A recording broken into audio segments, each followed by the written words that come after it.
أعوذ بالله من الشيطان الرجيم بسم الله الرحمن الرحيم نحمده ونصلي على رسوله الكريم وعلى عبده المسيح الموعود افضل الرسل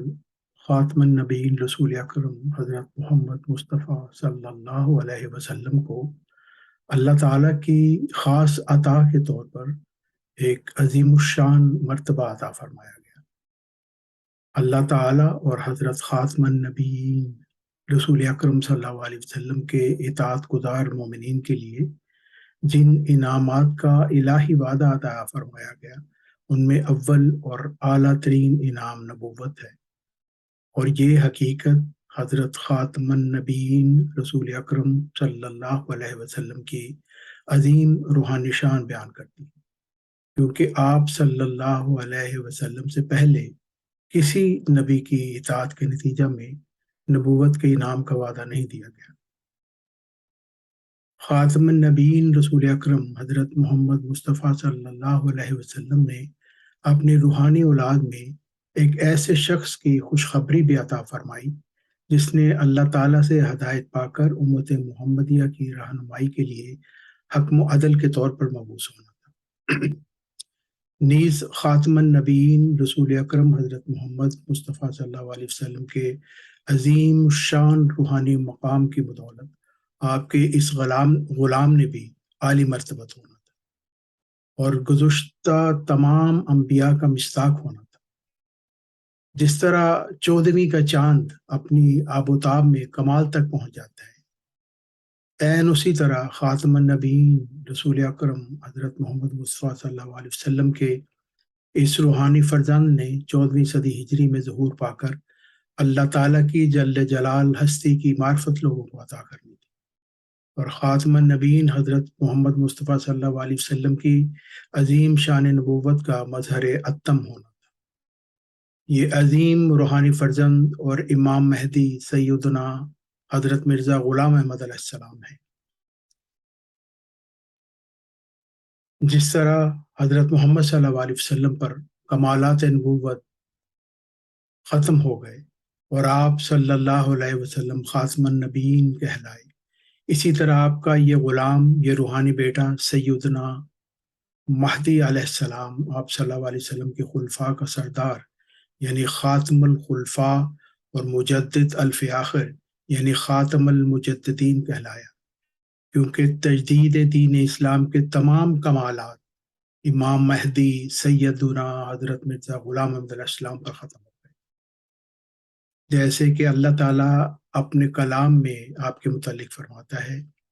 جری اللہ فی حلل المرسلین، یعنی اللہ تعالیٰ کا پہلوان رسولوں کے لباس میں، اور پھر فرمایا جری اللہ فی حلل الانبیاء، یعنی اللہ تعالیٰ کا پہلوان نبیوں کے لباس میں۔ حضرت امام مہدی علیہ السلام اس کے متعلق اپنی کتاب حقیقت الوحی میں تحریر فرماتے ہیں۔ آپ فرماتے ہیں کہ اس وحی الہی میں خدا تعالیٰ نے میرا نام رسول رکھا، کیونکہ جیسا کہ براہین احمدیہ میں لکھا گیا ہے کہ اللہ تعالیٰ نے مجھے تمام انبیاء علیہم السلام کا مظہر ٹھہرایا ہے اور تمام نبیوں کے نام میری طرف منسوب کیے۔ میں آدم ہوں، میں شیس ہوں، میں نوح ہوں، میں ابراہیم ہوں، میں اسحاق ہوں، میں اسماعیل ہوں، میں یعقوب ہوں، میں یوسف ہوں، میں موسیٰ ہوں، میں داؤد ہوں، میں عیسیٰ ہوں، اور حضرت صلی اللہ علیہ وسلم کے نام کا میں مظہر اتم ہوں، یعنی ذلی طور پر محمد اور احمد ہوں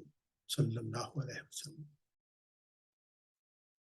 چنانچہ اللہ تعالیٰ کی پاک وحی خاتم النبیین رسول اکرم حضرت محمد صلی اللہ علیہ وسلم کے اس عظیم روحانی فرزند امام آخر الزمان مہدی دوران سیدنا حضرت مرزا غلام احمد علیہ السلام کے عظیم روحانی مقام کی گواہ ہے۔ خاتم النبیین رسول اکرم حضرت محمد صلی اللہ علیہ وسلم نے اپنی امت کو تاکید فرمائی کہ جب تم مہدی کو پاؤ تو اس کی بیعت کرو، خواہ تمہیں برف کے پہاڑوں پر سے گھٹنوں کے بل جانا پڑے، کیونکہ وہ مہدی اللہ تعالیٰ کا خلیفہ ہے۔ تاریخ مذاہب گواہ ہے کہ منکرین حق کا یہ ہمیشہ سے وتیرہ رہا ہے کہ جب کوئی مامور من اللہ حق کی طرف بلاتا ہے تو یہ منکرین حق اس دلیل کے ساتھ اس کا انکار کر دیتے ہیں کہ ہم تمہاری نہیں اپنے باپ دادا کی پیروی کریں گے، جیسا کہ قرآن مجید میں اللہ تعالیٰ فرماتا ہے وَإِذَا قِيلَ لَهُمْ تَعَالَوْا إِلَىٰ مَا أَنزَلَ اللَّهُ وَإِلَى الرَّسُولِ قَالُوا حَسْبُنَا مَا وَجَدْنَا عَلَيْهِ آبَاءَنَا أَوَلَوْ كَانَ آبَاؤُهُمْ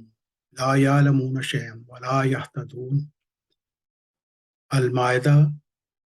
آیت 105۔ اور اللہ تعالیٰ فرماتا ہے اور جب انہیں کہا جاتا ہے کہ جو اللہ نے اتارا ہے اس کی طرف آؤ اور رسول کی طرف آؤ تو وہ کہتے ہیں کہ ہمارے لیے وہی بہت کافی ہے جس پر ہم نے اپنے آباء و اجداد کو پایا۔